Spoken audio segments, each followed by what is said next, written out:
I wanted to make a video today to cover for potentially new players or people who are stepping into the Guardian class for the first time and maybe don't have the budget to play like the top end version of the deck, what your upgrade path can look like and basically how you should think about it. It's kind of no secret looking at the cost of, the Jarl deck lists online so far that are being theory crafted or made, but they're pretty expensive. And it's a very unfortunate part of the TCG hobby, specifically Flesh and Blood, with the reprint policy and everything. I try not to talk about it too much on the channel, but it is pretty brutal. So you have my sympathy if you are watching this video because you're trying to figure out how to engage with the hero the best that you can based on what you have. We need to start with the deck, right? So if we're all gonna have to buy a Jarl, the Armory deck if we want to play it, unless if you're going to buy a copy off the secondary market. So this is what you're starting with, right? I think the easiest way, if you don't have access to an LGS with like bulk and like lots of historical bulk, so like things going back to Crew, Welcome to Wraith, if you're not, in the spot to have an LGS like that, you probably should be looking at this like, how can I upgrade as much as possible with as many recent cards as possible? Because, some locals at your store may have, bulk from way back 5 years ago. It's probably more likely that they're not going to, especially if they're also newer players, but you might have people that have stuff, from Rosetta or from the last time we had a Guardian in a draft set, which was like heavy hitters. Kind of gotta think about that, modern upgrades, and then try to remove as few cards as possible from the deck to get what your intended game plan is. So what is your game plan with Jarl? There's a lot of different ideas about how to play Jarl right now, but the main idea is you're playing some kind of disruption, some kind of mid-range control.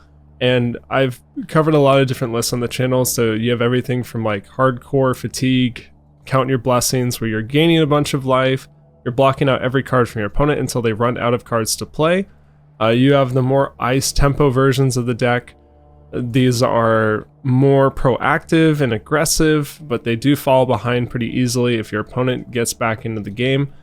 You have things like an Anathos style list that's playing more aggression, trying to swing the hammer. And then you have something like a Rootbound, Earth style list using Barkskin, where you're getting a lot of value from auras, right? This one would probably be the most easy upgrade for newer players that are coming in from Rosetta, but also at the same time, not really, because you're probably going to be playing decomposed cards.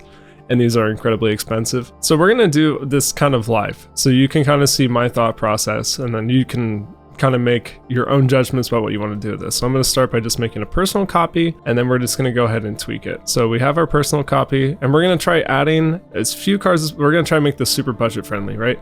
If you have like a budget of a couple $100, you kind of know where to put it depending on what list you want. The easiest upgrades are probably gonna be things like Oakenold, Spinal, CLF, Blizzard, for instance. These are just really easy shoe-ins into both the elemental pool as well as the guardian pool. They're just really strong cards and they're always gonna be good. Like, you can debate whether or not you should be playing an earth package with felling and plow, but I don't think you're ever gonna consider whether or not you cut channel or Oakenold, right? So that's kind of where we're at. So for an overall upgrade path, you should be looking at cards like that, not these like situational build around cards for the deck. It's a little bit easier for the ice list because the ice list runs a lot of rares and commons from Tales of Aria. So you have like Winter's Bite and Frostfang and Icequake, and these are all really cheap. A lot of the deck's strength is around the fact it can play Icequake and Pummel on Command and Conquer, which is kind of a problem because it makes it really important for the deck, more so than something like this list where I think Command and Conquer is less important, but I think in a list like this it becomes much better. But of course you can always make, budgetary changes to that. But let's start with the list, right? I think the easiest thing to begin here is looking at what works and what doesn't. There are things about this Armory deck that kind of suck when you look at them. The first thing that comes out to me, 3 exposed to the elements, you are playing none, I think, period. You can maybe play a few into certain matchups if you really want. If you have the Armory deck and you would like to play the Majestics, you can put them into your sideboard. Into a lot of matchups, I don't think you're actually going to want to play them, and I am going to probably cut down to 1, maybe even 0 copies of this. There's a lot of 2 blocks in the list, and while they can be okay because they're non-attack actions, I think that we can just easily find a 3-block replacement for them. Amulet of Ice is pretty clunky. Ice fusing is already difficult, and this thing is a 0 block as well. Icy Encounter could just be replaced with something like Frostfang for a much stronger effect for what you're getting.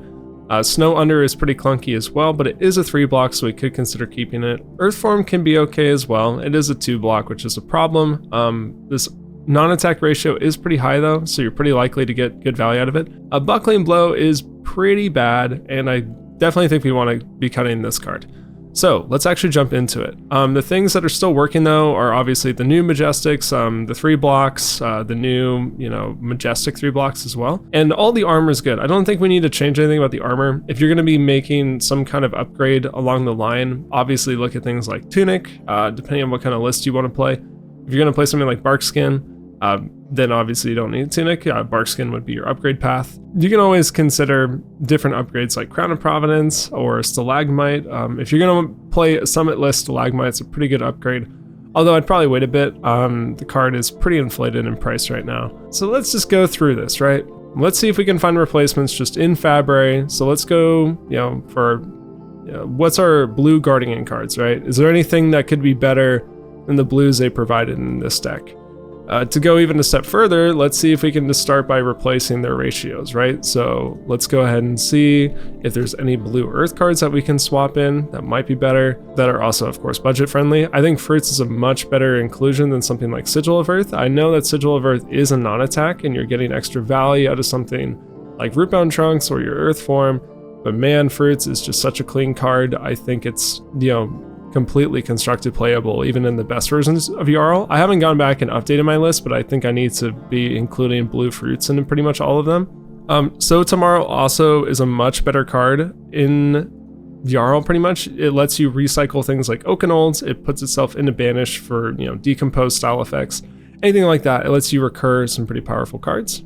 And so I think it's a pretty easy swap, and we could, easily take out something like Strong Yield. And if we go into the rest of the blue cards here, things kind of get a little bit more slim. Summer's Fall is like kind of an interesting inclusion. If you want to play, more for the Illusionist matchup, you can consider something like that. But I mean, this is a pretty clean swap so far. It's already looking a lot better. And if we go into Ice, in terms of budget-friendly cards, I'm not really seeing a whole lot here, but some of these cards are really bad. So I think this is where we have to start beginning actually spending money on the deck as an upgrade path while still keeping a budget. So depending on your budget, we can add things like CLF, but we're going to try to keep this, once again, as cheap as possible while making it as strong as possible. So 100% Blizzard is going to go in. And I think that you probably could keep Polar Blast in. It's weird. I think Cold Snap could honestly just be a better card. But I guess that Polar Blast will kind of work with your Mangles and stuff like that. I mean, it's really splitting hairs. I don't think either card is particularly really good. Blizzard is going to be your replacement for Amulet of Ice. And then looking at this, is there anything else we want to cut here? I don't really think that there is. I think that's a pretty easy swap. The only difficulty here is that Blizzard is now in your main board instead of your sideboard. So we could consider either adding a different 3-block to the deck, which is perfectly reasonable. But if you want to keep your ice ratio the way it is, we can move these down to the inventory, and then we can add something like Hypothermia or maybe like a blue Cold Snap. I think either of these are probably fine. I'm not exactly sure where Hypothermia is at in price, so let me see what they give me on Fabry here. Hypothermia is at $1. Once again, we want to kind of be considerate about this. Hypothermia is very good into Aurora. I think it's pretty good into her. And I'm trying to think about the other heroes where you'd want to play it. Into New and Enigma, it kind of does nothing. Into Dash IO, it's very good. Dash IO. At the time I was recording this, top 8 a calling in my local region. So I think we're gonna put Hypo in, but meta call, of course. So that's it for the ice cards. Let's see what they did for Guardian. So for Guardian, we can go look at our pitch 3s. Emerging Avalanche is pretty whatever. Strength of Sequoia is really bad, honestly, in my opinion. This card is pretty much unplayable. Let's try to replace these with some non-attacks. Let's also cut the Exposed completely and add it to the sideboard. Now, are there any good Guardian attacks that we maybe want to play instead of the non-attacks, right? So that is a valid question. Is there anything that actually might be better?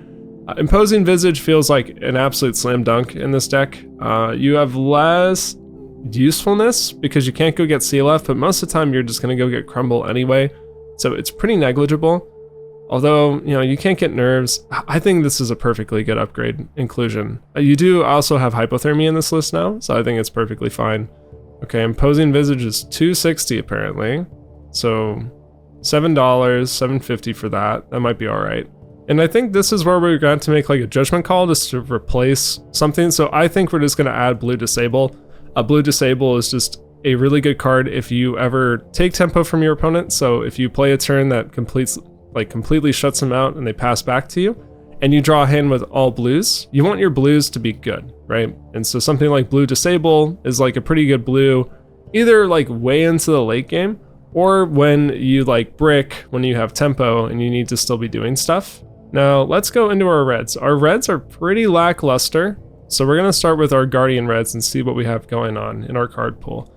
Once again, we can't really go too heavy into costs, so things like E-Strike and CNC are basically out of the question for budget builds, of course. But we still have some good cards that we can run. First is going to be Oakenolds. You're just going to have to include this. Got something like Snow Under, and your life is so much better now that you have that card. And we can also look at Spinal. I think Spinal is pretty good. It's kind of interesting because it does feel more and more like a meta-relevant card, and it is kind of expensive at, I believe, about $5 a copy. Let's go and check what the pricing is at. Let's see if we can find anything better, and then we can revisit if we want to include a card like that. I mean, I do think that Spinal is a really good Guardian card, but I have seen that some people have gotten more and more on the fence about it. So let's go through the rest of this. We occasionally will get a Seismic Surge from our Tectonic Crust about twice a game, and you might want to use it with your Mangle, but it's perfectly reasonable that you may just want to pitch into your arms for Mangle anyway. So you may get to run a couple 4-costs, kind of like what they demonstrated in the deck list, but we're going to cut Buckling Blow. So let's go find a better 4-drop. In terms of better 4-drops, there maybe isn't much. We can go put Chokeslam in our sideboard. That's for something like Azalea, or maybe the Mirror, although this is a pretty mid card to be honest. What I want to do instead actually is I just want to go and add Sink Below. I think that Sink Below is a much better rate card, and at a common, it's pretty easy to acquire. You can even think of something like Sink, adding Sink to the deck, and then how you've just added much better rates to everything you're doing. You've lost a little bit of disruption, but what you made up for it with is like really good blocking potential, and the ability, of course, to filter your hand, to block from Arsenal, to play in the reaction step, which is really relevant for certain decks. When we go back to our reds, I'm now looking at Red Disable. I think Red Disable can take the place of something in your deck, maybe like Command and Conquer, where before you didn't have any Arsenal disruption, but now you do, in the form of Disable. And now we're still thinking about that Tectonic Crust. If we want to add any 4-cost to the list, we could look at something like Mulch. Like Mulch is kind of cool. Although I think our Earth count might be a little bit too low to consistently fuse it. Let's go ahead and look at our ratio. So our ratios have us at 12 Earth cards. So, I mean, it means, you know, on average drawing 4 per turn. I guess your odds of drawing 1 per hand are like almost there. You just want to have at least enough to be able to consistently fuse it. The problem is with that number, you know, part of this could be the fact that this list is on 42 blues. I just realized that. So let's actually go ahead and adjust this. I kind of want like 37 to 39 blues, to be honest. I think that you on average want about a third of your deck to be it, but you know, a little bit under it. And now that I'm looking at Emerging Avalanche, let's go ahead and cut that. I think that the card is serviceable, but I think there's probably a better card that you could be playing. Although, like we talked about, we also do want to keep in mind the fact that we're trying to make as few actual changes in the list, because while there may be a blue that's like strictly better in another set, I'm adding a bigger barrier for you upgrading the deck. And if it seems perfectly fine for what you want to do, like just keep it in the deck, right? You're probably going to block or pitch it every single time. And I'm kind of getting that vibe looking at the rest of the cards. Like if we want to really like min-max here, I think you include Stonewall Confidence. So I'll put it in the list for the sake of it, but just know that like it's perfectly fine if you don't want to bother looking for Stonewall Confidence, that you can just go find, or you can keep emerging in the deck, right? Now that I'm thinking about it a little bit more, I'm going to cut 1 copy of So tomorrow. I don't think we really need more than 1 here, and that still puts us on what, 37 blues? That's kind of where I like to be with my list personally, and that frees up a couple extra slots for us in the reds. It's still difficult because we need something to use our Seismic on, which makes things a little bit difficult because the cards really aren't that good. I mean, we can just use it for Mangle. We're not always going to have the elemental cards to pitch in the arms, and if we play Crumble, then like pitching the extra ice card just to give it Dominate again is completely redundant. So it's entirely possible that we actually just leave it. So we have Debilitate. Debilitate's pretty good.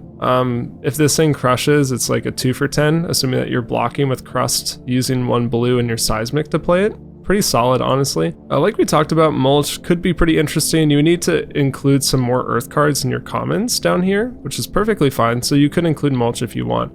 But that's where it kind of tapers off, honestly.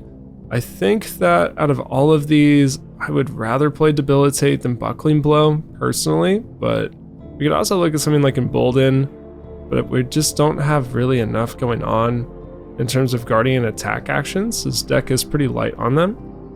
We can try, let's say like 2 copies of Debilitate.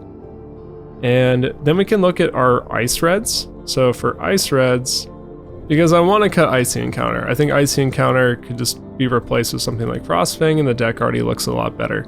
And then we can move something like Fate Foreseen down to the sideboard if you want more defensive tech. But for right now, this can pretty much just be a card that you side in. And maybe we could think about 3 more red attacks that we could include. Let's go ahead and look at Earth. So for Earth, I'm not really seeing too much in terms of good rate red attacks that are cheap. Obviously, we could look at the decomposed cards, but that's not what this video is about. Let's go ahead and look at generics. Are there any good red generic cards that we can include that are budget friendly? And I'm kind of drawing a blank here.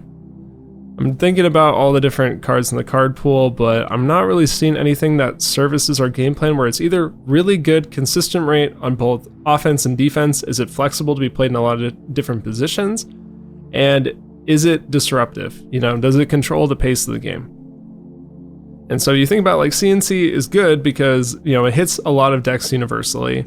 It's like okay rate, but it's more the fact that if it ever isn't good or doesn't work with your hand or you want to do something else, you can block for 3 with it. It's a popper into Illusions. It's so minute, but all these things add up, right? It's the fact that the card is so universally flexible, but some of these things aren't, you know, some of them are pretty good, right? Like if we go back to page 1 here, like we have cut down to size, like on hit discarding is pretty cool, but think about it when you draw a hand that has multiples of those or has a better thing you need to be doing with your turn. And now instead you have to block for 2 with this, or if you play this into the wrong kind of deck and they want to play into that kind of game plan and they block with the card anyway, or you play it into an aggro deck and they have a dead card and so they just block with it, turn off the effect, and then, you know, it's not as impactful as something like Command and Conquer. They can also de-react it, right? All this stuff adds up over time, right? When it comes to card analysis and like how you evaluate these things. So we're trying to find like a red, cheap, generic card that fits like really closely with what we want, and I'm kind of coming towards Pummel here, because Pummel can target all of our cards, but it can't target the hammer, which is a big bummer. So I'm going to kind of lean away from that, but we can come back if we just straight up can't find anything else. I'm not really seeing a whole lot, and I think if we want to lean more into ice, we could go grab, like, honestly, we could go grab Winter's Bite Red. Perfectly good card, and now this list looks pretty nice. We could also go get Icequake. I think both of these are perfectly reasonable cards we can include. They fill up the slot of something like Icy Encounter, where they're like a 2-block red that give a Frostbite, but these have Go Again and they give +3 onto something else you would play instead, right? So the fact that you can play Icequake and then play your Mangle, it's a pretty clean, you know, curve if you weren't going to pitch in the arms and you have 2 blues, right? Like you're paying 5 for your turn, so it's a lot less inefficient than paying 2 cards to play Mangle as a 4 cost. You can also throw it on something like Disable as well, Frostfang. You know, it's actually like pretty reasonable. The only problem is it's really awkward with a hammer, unless if you're keeping a bunch of cards, so you probably shouldn't do it. Winter's Bite is just universally pretty strong into a lot of different heroes as well. But also something we need to consider is Arcane Barrier. I haven't even talked about Arcane Barrier this entire time. If you care about, you know, wizards, stuff like that, you'll have to make the decision about how much Arcane Barrier you want to play. If you're going to play against heroes like Runeblades, you really only need Arcane Barrier 1, and if you're playing against like wizards like Acilio, Arcane Barrier 3 can be helpful, but it's not always super important. Arcane Barrier 3 into Verdance is also good, but possibly unnecessary. And you also have to think about matches where even when you do present Arcane Barrier, do you still lose the game anyway? So back in the day with Kano, you could run Arcane Barrier 3, but Kano, this was the pre-tome ban, could reliably pitch stack their deck to combo at some point. And even if you had Arcane Barrier 3 and you were preventing an Arcane the entire game, their combo turns were like 100 damage or something like that. Yeah, it always varies. But the point is that you were dead deterministically, so bringing Arcane Barrier 3 was almost irrelevant. So that's a call that you're gonna have to make. Obviously, once you start playing in your local scene, you'll have an idea of how many wizards there are and how much you need to care about something like that. I'm gonna say for the sake of the video today, we're gonna include Arcane Barrier 3 so that you feel like you kind of have a robust sideboard to beat a lot of different strategies. So the reason why I wanted to include this is that with Arcane Barrier 3, that puts us up to 84 cards, which means that, you know, depending if we decide if we want to run Winter's Bite or, you know, Icequake, let's just go ahead and make the call that we want to play, I don't know, we'll say Icequake, because Icequake's a pretty fun card. We're still at 81. I think this is where you're just going to have to cut one copy of Exposed. Like, having 3 copies is so unnecessary. You have to think about this. They design these Armory decks to function, basically, so they don't want to have some game where someone plays Jarl and they're like, well, how am I supposed to get rid of my opponent's equipment, you know? Like, my hero doesn't work the entire game and I feel like my deck didn't do anything and I, you know, had a bad experience. I don't want to play again.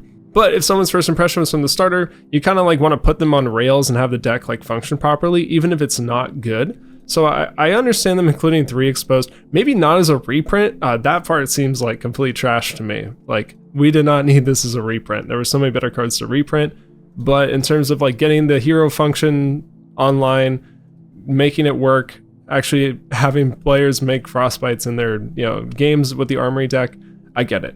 But if you're buying this, expect to cut some copies. I even want to cut this down to 0 and find you a different sideboard tech piece, but you know, you can keep the Majestics in your deck.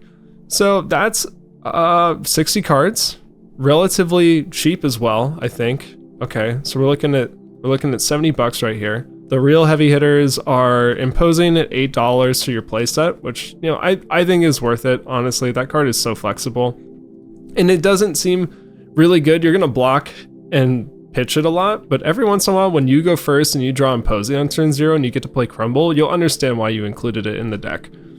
Blizzard, despite being a sideboard card, might as well be a mainboard card. You are going to play it into every deck that presents consistent go again, so that's going to be all the Rune Blaze, Dash IO, like every single aggro deck you've ever played against. And the only exception would be like the Mirror.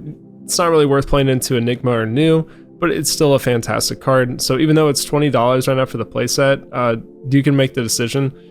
But based on the meta representation, I think you want to include this, especially for Aurora. Oakenfold is like the premier card, honestly. Like, it's just so good. It does so many different things. You can play in slow matchups, you can play in aggro matchups if you want. $15 I think is, you know, still expensive, of course, but I think it's a worthwhile investment. And things like the generic D-Reacts I think are really powerful. I'm trying to see here. It seems like Sync and Fate are both around like $1.50.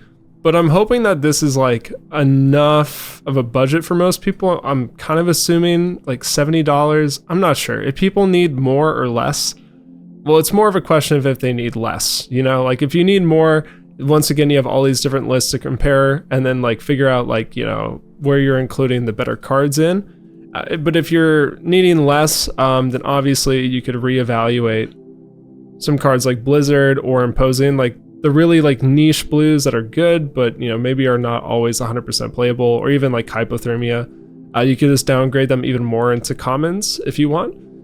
But everything else here feels like it looks pretty cohesive. You're getting what you want, which is like, I would say you're getting what you want out of this list, which is you're having some good defensive rates with the Sinks and the Fates and all of your new block 3s, especially in your blue slot. You're getting some good proactive disruption with the Frostfang and the Icequake. You're getting like good closing power with Oaken, good value with Debilitate. You've added a lot more 3 blocks to the list. You've added some more flexibility with Imposing fruits, like, and I think I'm good to ship this one off, honestly. So hopefully this video gave you an idea. This is just like me live deck building and seeing how I would approach, you know, taking the existing list, adding new things. Replacing cards is like probably one of the easiest ones. You just find like what the use case was for it and then find something that does what the original one did, but a little bit better, right? Like just replacing like Sigil of Earth with Fruits of the Forest is like such a minor micro, decision to make, but that stuff adds up in deck building.